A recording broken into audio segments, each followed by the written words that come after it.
કરજણ તાલુકાના બોડકા ગામે યુવા સેના દ્વારા શેરી ગરબાનું છેલ્લા 20 વર્ષથી આયોજન કરવામાં આવે છે, જેમાં ગામની યુવતીઓની સુરક્ષાને ધ્યાનમાં રાખીને આ શેરી ગરબાનું આયોજન કરાતું હોય છે.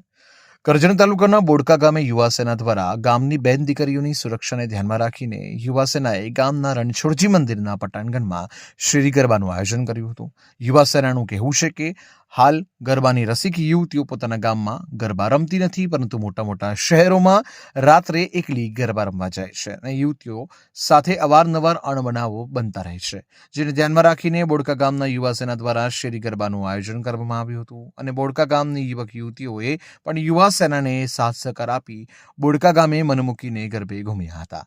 યુવા સેના દ્વારા ગરબે ઘૂમતા યુવક યુવતીને રોજ ચા નાસ્તાની સેવા પણ પૂરી પાડી હતી.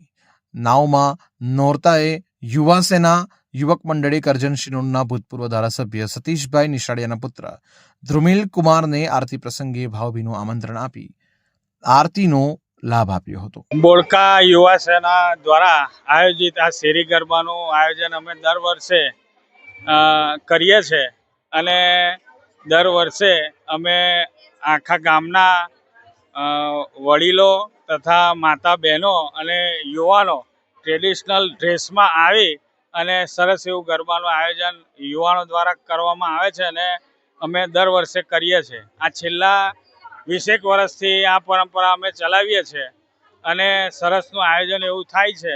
ગરબા પછી નાસ્તાનો પણ પ્રોગ્રામ હોય છે, એટલે ભૂખ્યા જવાનો કોઈ પ્રશ્ન આવતો નથી અને આ શહેરમાં જવાથી જે આજે અવનવા બનાવો બને છે અને એ હેતુસર અમે આ ગરબાનું આયોજન કરીએ છીએ, જેથી બેન દીકરીઓ સુરક્ષિત રહે અને ખોટા ખર્ચાઓ ના થતા એક સરસનું ગામડાનું માહોલ બની રહે અને બધા હળીમળીને આ ગરબાનું આયોજન અમે કરીએ છીએ.